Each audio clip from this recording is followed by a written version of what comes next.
तीनू जी, सबसे पहले स्वागत है आपका इस शो में। Thank you.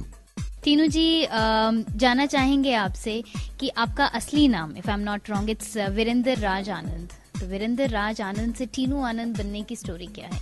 बहुत सिंपल सी बात है। वीरेंद्र राज आनंद वॉज माई स्कूल नेम, लेकिन स्कूल में भी बहुत तकलीफ होती थी लोगों को वीरेंद्र राज आनंद बोलने की। पता नहीं, बिकॉज आई थिंक बेसिकली हमारा प्रिंसिपल जो था और मिस्टर गिब्सन, उन्हें जरा आनंद बोलने में आनंद हो जाता था। वो कुछ अलग अलग नाम हो जाते थे मेरे। एक फ्रेंच टीचर भी था, मिस्टर क्लफ, वो तो नाम प्रोनाउंस ही नहीं कर पाते थे मेरा। और वैसे भी मेरे दोस्त, जितने भी दोस्त स्कूल में थे, वो सब मुझे टीनू के नाम से जानते थे, because Tinu is my pet name. And I thought to carry it on from people who knew me as Tinu Anand. Tinu Anand ही रहा। ओके, तो मतलब कोई चेंज नहीं था, बचपन से ही आप टीनू आनंद हो गए थे। सब प्यार से टीनू बुलाते थे। तीनू जी, आप एक्टर भी हैं, प्रोड्यूसर भी हैं, डायरेक्टर भी हैं और राइटर भी हैं। तो बॉलीवुड में कब आपने किस तरीके से एंट्री की और कौन सी राह को चुनकर आप आगे बढ़े? जब मुझे सात हिंदुस्तानी में एक्टिंग में चुना गया था। अब्बास साहब हमारे प्रोड्यूसर डायरेक्टर थे, उसमें काफी लोगों का किरदार था।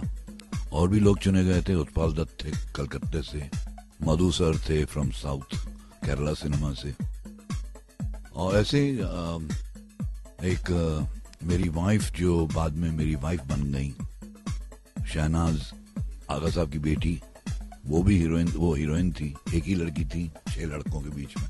लेकिन उसी दौरान मुझे एक चिट्ठी मिल गई रे साहब की, जिनके मैंने अप्लाई किया था कि I want to learn direction. Actually निकला तो था मैं डायरेक्शन के लिए, लेकिन क्योंकि ये स्टॉप गैप अरेंजमेंट था, मुझे ऑफर मिल गई थी अब्बास साहब से टू एक्ट इन साउथ हिंदुस्तानी, तो हमने हाँ कर दी। इस बीच में एक तस्वीर हमारे हाथ में आई। एक दोस्त ने हमें एक तस्वीर दी, उनका नाम था अमिताभ बच्चन। तो वो तस्वीर हमें दी गई कि भाई, क्योंकि तो आप अब्बास साहब को बहुत अच्छी तरह जानते हैं, इनकी तस्वीर दे दो यार, ताकि इनका कुछ ऑडिशन हो जाए। इनको बहुत शौक है एक्टिंग का। तो हमने सिर्फ वो तस्वीर अब्बास साहब को दी और कहा कि ऑडिशन देना चाहते हैं। तो उनका भी ऑडिशन हुआ, वो भी आने लग गए हमारे रिहर्सल्स में। लेकिन जब वो चिट्ठी मुझे मिली तो मैं अब्बास साहब के पास में गया और मैं कहा, सर मैं तो एक्चुअली डायरेक्टर बनना चाहता हूँ, मुझे इतना बड़ा चांस मिला है कि वर्ल्ड्स बेस्ट डायरेक्टर के साथ काम करने का मौका मिल रहा है, सत्यजीत रे। तो अब्बास साहब ने कहा कि जाओ बेटे, अगर तुम डायरेक्शन ही करना चाहते हो तो तुम जाओ, डोंट वरी। तो मैं जिस रोल के लिए रिहर्सल्स पे जाता था, वो रोल अमिताभ बच्चन को मिला साउथ हिंदुस्तानी में, और अमिताभ बच्चन का जो रोल था उनके दोस्त को मिला। तो इसका मतलब हम ये कह सकते हैं कि अमिताभ बच्चन साहब के ऊपर बहुत बड़ा कर्ज है आपका? नहीं, कर्ज बिल्कुल नहीं है। ये तो लोग कहते हैं, मैंने कभी वो कर्ज नहीं माना। मैं सिर्फ कहता हूँ कि this is hand of, I mean this is fate. He had to be introduced in south Hindustani, he had to get noticed in south Hindustani. वो कैसे भी आते फिल्मों में, उसमें कोई डाउट नहीं है, बिकॉज उनका जो एक जब वो ठान लेते हैं कि भाई मुझे ये चीज करनी है, ये बाद में मालूम पड़ा मुझे, वो कर दिखाते हैं। वो आज तक भी वैसे ही हैं। लेकिन ये होता है, destiny plays its own game, it deals its own hands. तो वो एक्टर बन गए और मैं डायरेक्शन के लिए कलकत्ता चला गया। 5 साल बहुत स्ट्रगल किया मैंने। 5 साल रे साहब के साथ में काम किया एज एन असिस्टेंट। उसके बाद में बॉम्बे आया। बॉम्बे आके मैंने कई एड फिल्म्स बनाई पहले, उसमें से एक क्लियो अवार्ड विनर भी है। न्यूयॉर्क में हमने एक बेस्ट फिल्म के लिए जीता। फिर हमारा दौर शुरू हुआ एज एन इंडिपेंडेंट डायरेक्टर। दुनिया मेरी जेब में मैंने शुरू की विद ऋषि कपूर एंड शशि कपूर, मेरे भाई प्रोड्यूसर थे उसके। एंड उसी दौरान 5 महीने के बाद में जब 5 रीलें बन गई मेरी दुनिया मेरी जेब में की, अमिताभ बच्चन है बिकम अ सुपरस्टार। अभी तक मैं स्ट्रगल कर रहा था अपनी पहली फिल्म के साथ में। तो उनके पास गया मैंने कहा मेरे पास एक कहानी है आपके लिए। और उस कहानी के बारे में उन्होंने सुना जरूर था, क्योंकि जब मैं असिस्टेंट हुआ करता था कलकत्ते में, तब मैंने एक स्टोरी के बारे में बात की थी कि मैं ये बनाना चाहूंगा when I become a director and I will take Amitabh Bachchan. That time Amitabh Bachchan was a struggler, तो दैट ही रिमेम्बर्ड ऑल्सो। लेकिन कालिया की कहानी सुनाने में मुझे 1 साल लग गया उनको। He was very busy, he was then again he had become a very big actor. मुझे हमेशा ये लगता था he doesn't want to work with me because मैं नया हूँ और वो ऑलरेडी सुपरस्टार हो चुके हैं। लेकिन I never gave up. मैं भी उनकी तरह उतना ही ढीठ हूँ, उतना ही स्टबन हूँ। I never gave up. आज बोला उन्होंने कहा कि यहाँ पे आना है तो मैं वहां चले जाता था। तो बाहर निकलते थे कहते थे आज या मैं बहुत थक गया हूँ, नेक्स्ट वीक मिलेंगे। तो 1 year it took me to narrate that script. But I was confident कि मेरी कहानी अगर उन्होंने सुन ली वो ना नहीं कर पाएंगे मुझे। और कालिया वहां से पैदा हुई। कालिया में उन्होंने 1 साल के बाद में हाँ कर दी। और मुझे अच्छी तरह याद है कि हमने चांदीवली स्टूडियोज में, प्रोड्यूसर के पास में ना मेरे पास में गाड़ी थी, और वो 1 मील का रास्ता है from the main road to Chandivali studios, कच्चा रास्ता था उस वक्त। हम दोनों नाचते हुए गए थे कि we had signed the biggest star of India without anything in our hands. We just had a script. He had no money, the producer, but the biggest star we had in our pockets. That was again destiny, fate, playing its own hand. उसके बाद में एक दौर शुरू हुआ मेरा अमिताभ के साथ फिल्मों में। शहंशाह बनाई हमने, मैं आजाद हूँ बनाई, और फिर उसके बाद में उन्होंने अपनी कंपनी खोली, मेजर साहब। अब मैंने कंपनी खोली ABCL, और ABCL के अंडर मैंने एक पिक्चर बनाई उनके लिए, एंड इत्तेफाकन उसमें मेरा नाम वरिंदर राज आनंद है, डायरेक्टेड बाय वरिंदर राज आनंद। टीनू जी, तो आपने कहा जैसे कि वो जो रोल जो आप करने वाले थे वो आपने छोड़ा एंड उसके बाद आप डायरेक्शन के लिए चले गए रे साहब के पास। 5 साल स्ट्रगल किया। उस दौरान अमित जी ने तो बुलंदियां छू ली, लेकिन आप 5 साल तक स्ट्रगल करते रहे। उस दौरान कभी आपको ऐसा लगा बहुत गलत काम किया, मैंने नहीं छोड़ना चाहिए? नहीं, बिल्कुल नहीं, बिल्कुल नहीं, कभी भी नहीं। आज तक मैंने कभी ऐसा नहीं सोचा है, और कभी ये भी नहीं सोचा कि मेरा हाथ है अमिताभ बच्चन को एक चांस देने का, बिल्कुल नहीं। जैसे कैरियर होता है, एक तस्वीर आगे पास कर देता, मैंने हमेशा अपने आप को एक कैरियर के मुताबिक समझा है। टीनू जी, आपने सलमान खान, अक्षय कुमार, सभी के साथ आपने काम किया, तो आपके मुताबिक इनमें से एज अ पर्सन और एज एन एक्टर सबसे बेटर कौन है? देखिए, एज अ पर्सन सलमान में बहुत प्यार है। सलमान, मैंने तो इनफैक्ट इनके भाई आए थे मेरे पास में एक फिल्म में साइन करने के लिए, दबंग, बहुत बड़ी हिट हुई है।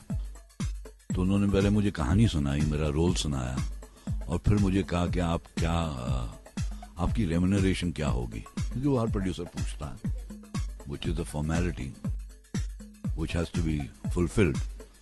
तो मैंने कहा यार मैं बिल्कुल मजाक नहीं कर रहा हूँ, मैं सच कह रहा हूँ, मुझे 1 पैसा नहीं चाहिए। मैंने कहा, क्योंकि उन्हें कहा ऐसे तो हो ही नहीं सकता, आप काम करेंगे और हम आपको पैसे नहीं देंगे। मैंने कहा नहीं, मैं वसूलूंगा उसका, वो वसूल करूंगा। उन्होंने कहा कैसे? तो मैंने कहा सलमान से कहो कि जब तक मैं जिंदा हूं, आज के बाद उसके घर से एक टिफिन आया करेगा खाने का। जिंदगी जब तक मैं मरता नहीं हूं तब तक मेरा खाना वहीं से आना चाहिए, क्योंकि मुझे उसका घर का खाना बहुत ही पसंद है, और वो बहुत प्यार से खिलाता है, बहुत दिलदार आदमी है। आमिर खान बहुत सीरियस एक्टर है, वो जो काम लेता है वो अटर सीरियसनेस के साथ काम करता है, मुझे बहुत मजा आता है। और इन सब का जो सीनियर आदमी है वो है अमिताभ बच्चन, जो डिसिप्लिन में मानता है, जिसने आज तक अपने काम को बहुत ही सीरियसली लिया है। ये आमिर एंड अमिताभ में है ये एक बात, जो चीज करते हैं वो बहुत दिलो जान से करते हैं।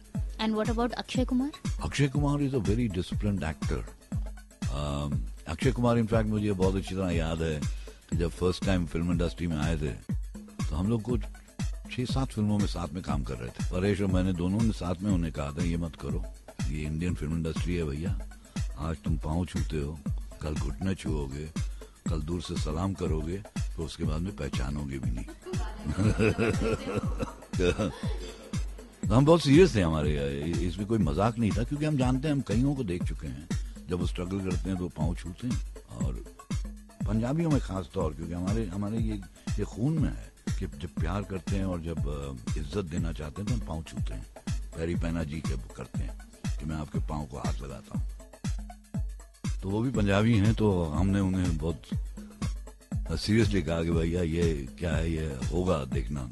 और एक्चुअली असल में ये हुआ है, ये हुआ है कि अमी नहीं, वो नमस्ते करता है, गले लगता है, लेकिन वो पाँव छूना होना, वो यही मैं जानना चाहता हूँ इस फिल्म इंडस्ट्री में। जब आप स्ट्रगल कर रहे होते हैं तो अपनी आप स्ट्रगल भूल क्यों जाते हैं जो आप स्ट्रगल में करते थे, क्योंकि दैट मेक्स अ मैन। अगर आप में वो है कि आप पाँव छूते हैं, तो चाहे वो आप अमिताभ बच्चन क्यों ना बन जाएं, आप तब भी पाँव छुएंगे। आपके अंदर वो क्वालिटीज रहनी चाहिए। I think that's very important. अच्छा टीनू जी, आपका बहुत अच्छा एसोसिएशन रहा है अमित जी के साथ, क्या खास बात है उनमें जो बाकियों में नहीं है? एक डिसिप्लिन है, एक ऑरा है। देखिए, उन्होंने मुझे चांस तब दिया जब वो ऑलरेडी सुपरस्टार बन चुके थे, और मैं तो अभी तक मेरा काम दिखाई नहीं दिया था उनको किसी को। तो सुपरस्टार को हमेशा अपने एक स्टेटस की एक बहुत गार्डेड रहते हैं। टीनू जी, आपने 1987 से लेकर टिल द डेट बहुत सारी फिल्मों में काम किया है, आपकी कौन सी फिल्म का कैरेक्टर आपको सबसे ज्यादा पसंद है? पुष्पक एक ऐसी फिल्म थी during the talking era, talking में एक साइलेंट फिल्म। एक्टर को डायलॉग बोल के सीन से निकल जाना बहुत आसान बात है, लेकिन साइलेंस में बात करना और ऑडियंस को बताना कि मैं what the scene holds for him, how he must understand through silence, that is a very important thing and a very difficult thing to do.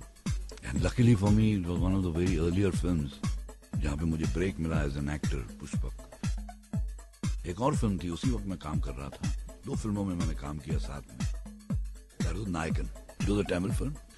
एक तो मुझे तमिल नहीं मालूम थी, एक मैं सेकंड फिल्म थी मेरी जिसमें मैं एक्ट कर रहा हूँ, लेकिन कमल हसन और सारिका को ये मालूम था कि अगर ये रोल मैंने किया नायकन में तो it will become a cult role. Cult, एक तो कल्ट फिल्म बन जाएगी है, और एक कल्ट रोल हो जाएगा कि जिंदगी भर तक लोग मुझे उस रोल में याद करेंगे। ये उनका कॉन्फिडेंस था, ये कमल का कॉन्फिडेंस था। कमल का ये कॉन्फिडेंस था कि बेटा अगर पिक्चर रिलीज होगी तो तुम्हें बुर्का में देखनी पड़ेगी ये पिक्चर, क्योंकि लोग तुम्हें जिंदा नहीं छोड़ेंगे। उसको मैं मजाक समझता था, लेकिन जब मैं फिल्म देखने गया मद्रास में, कमल ने मुझे इनवाइट किया जब पिक्चर सुपर हिट हो चुकी थी, एक पहले हफ्ते में मालूम पड़ गया था this film has become a super hit film. तो मैं वाकई में जब मैं पिक्चर देखने गया और लोगों ने मुझे पहचाना after the show ended, lights were coming on in the theatre, कुछ 300 लोग मेरे पीछे taking me to the car and the way they were adoring me, I had never seen anything like this. I have seen it on others, this kind of adulation I have seen for other actors. It was happening to me. I just couldn't digest it कि how is it possible। और वाकई में आज जब भी मैं, अभी भी 20 साल 22 साल हो गए हैं, जब मैं मद्रास के सड़कों पे चलता हूँ, मद्रास के लोगों को, हर तमिलियन को वो रोल याद है। साउथ में अगर आपकी वो फिल्म थी तो बॉलीवुड में आपकी अग्निपथ बहुत फैंस हैं आपके। अग्निपथ की बहुत। अच्छा टीनू जी, एक रैपिड फायर राउंड खेलेंगे, जल्दी जल्दी जवाब देना है आप। Ready? Ready. Latest favourite Bollywood actor? Aamir Khan. Latest favourite Bollywood actress? Vidya Balan. Who is the best, Tinu Anand in Agneepath, Tinu Anand in Tamil film Nayakan? Nayakan. Katrina Kaif या करीना कपूर? कैटरीना। ओके। सलमान खान या शाहरुख खान? सलमान खान। आपका बेस्ट रोल, आपकी जितनी भी आपने फिल्में की उनमें से आपका बेस्ट कैरेक्टर जो आपको पसंद है? पुष्पक। टीनू आनंद इन 1 वर्ड? सेल्फलेस। जिंदगी का वो काम जो आप कभी नहीं करना चाहेंगे? किसी को झूठ बोल के उसे दुख पहुंचाना। बॉलीवुड में ऐसी कौन सी खराब बात है जो आपको बिल्कुल नापसंद है, बदलना चाहते हैं? Double standards. यू नो, आपके सामने मैंने कहा आपने क्या फिल्म बनाई है, और पीछे जाके आपको खंजर मार दूं बाय सेइंग इतनी बकवास फिल्म है ये। और ये अक्सर होता है, बहुत अक्सर होता है, बहुत मुझे बिल्कुल नहीं पसंद। अगले जन्म में आप क्या बनना चाहेंगे? Taxi driver. कौन सी फिल्म एक्ट्रेस पर आपको क्रश था? मधुबाला।